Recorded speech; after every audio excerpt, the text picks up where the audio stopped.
CMA viewers നന്നായിട്ട് പഠിക്കാനുണ്ട്, നന്നായിട്ട് ഹാർഡ് വർക്ക് ചെയ്താൽ മാത്രമേ കിട്ടുള്ളൂ എന്ന് ഫസ്റ്റ് വന്നപ്പോൾ തന്നെ മനസ്സിലായി. ഫീസ് നോക്കുമ്പോൾ തന്നെ അഫോർഡബിൾ ആണ് ഇവിടെ. ഏത് ടൈമിൽ വേണമെങ്കിലും എന്തൊരു കാര്യമാണെങ്കിലും നമുക്ക് അവരോടൊക്കെ ചോദിച്ച് ക്ലിയർ ചെയ്യാം. ഓരോ സെക്ഷൻ കഴിയുമ്പോഴാണെങ്കിലും നമുക്ക് ക്വസ്റ്റ്യൻ പ്രാക്ടീസ് ഉണ്ടാവും, എക്സാംസ് ഉണ്ടാവും. അപ്പോൾ അതൊക്കെ.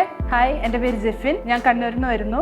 ഞാൻ സൈലത്തിൽ CMA USA കോഴ്സ് ചെയ്യാണ്. അപ്പോൾ ഡിഗ്രി കഴിഞ്ഞിട്ട് എന്ത് ചെയ്യണം എന്നുള്ള ഒരു നല്ലൊരു ആലോചനയിലായിരുന്നു ഞാൻ. അപ്പോഴാണ് എനിക്ക് CMA USA കോഴ്സ് എടുക്കാൻ ഞാൻ തീരുമാനിച്ചത്. അത് കഴിഞ്ഞിട്ടുള്ള എൻ്റെ ഒരു ആലോചന എന്ന് പറഞ്ഞിട്ടുണ്ടായിരുന്നെങ്കിൽ ഏത് ഇൻസ്റ്റിറ്റ്യൂഷൻ ചൂസ് ചെയ്യണം എന്നുള്ളതായിരുന്നു. അപ്പോൾ സൈലത്തിൽ ഓൾറെഡി എൻ്റെ ഫ്രണ്ട്സ് കുറച്ച് പേര് വേറെ കോഴ്സ് ചൂസ് ചെയ്യുന്നുണ്ടായിരുന്നു. അപ്പോൾ അങ്ങനെയാണ് അവർ സൈലം ചൂസ് ചെയ്യുക റെക്കമെൻഡേഷൻ എനിക്ക് തന്നത്. പിന്നെ ഞാൻ വേറെ ഇൻസ്റ്റിറ്റ്യൂഷനൊക്കെ ആയിട്ട് നോക്കിയപ്പോഴാണേലും ഫീസ് നല്ല വ്യത്യാസം തന്നെ ഉണ്ടായിരുന്നു. അപ്പം എനിക്ക് അഫോർഡ് ചെയ്യാൻ പറ്റുന്നത് സൈലമായിരുന്നു. CMA US നന്നായിട്ട് പഠിക്കാനുണ്ട്, നന്നായിട്ട് ഹാർഡ് വർക്ക് ചെയ്താൽ മാത്രമേ കിട്ടുള്ളൂ എന്ന് ഫസ്റ്റ് വന്നപ്പോൾ തന്നെ മനസ്സിലായി. ഹാർഡ് വർക്ക് ചെയ്യുന്നതോടൊപ്പം തന്നെ ഫാക്കൽറ്റീസിൻ്റെ കയ്യിൽ നല്ല രീതിയിൽ സപ്പോർട്ട് ഉണ്ടായിരുന്നു. അപ്പോൾ ഏത് ടൈമിലാണെങ്കിലും നമുക്ക് ഫാക്കൽറ്റീസിൻ്റെ അടുത്ത് ഓരോ കാര്യങ്ങൾ ചോദിച്ച് നമുക്ക് ടോപ്പിക്സ് ക്ലിയർ ആക്കാൻ പറ്റും. ഓരോ സെക്ഷൻ കഴിയുമ്പോഴാണെങ്കിലും നമുക്ക് ക്വസ്റ്റ്യൻ പ്രാക്ടീസ് ഉണ്ടാവും, എക്സാംസ് ഉണ്ടാവും. അപ്പോൾ അതൊക്കെ ഈ CMA കോഴ്സ് കുറച്ചും കൂടെ നന്നായിട്ട് പഠിക്കാൻ വേണ്ടിയിട്ട് എന്നെ ഹെൽപ്പ് ചെയ്തിട്ടുണ്ടായിരുന്നു. ഞാൻ എന്തായാലും സൈലം വേറെ ആൾക്ക് റെക്കമെൻഡ് ചെയ്യും. കാരണം ഫീസ് നോക്കുമ്പോൾ തന്നെ അഫോർഡബിൾ ആണ് ഇവിടെ. പിന്നെ ഫാക്കൽറ്റീസ് ആണെങ്കിൽ തന്നെ നമുക്ക് നമ്മളുമായിട്ട് നല്ലൊരു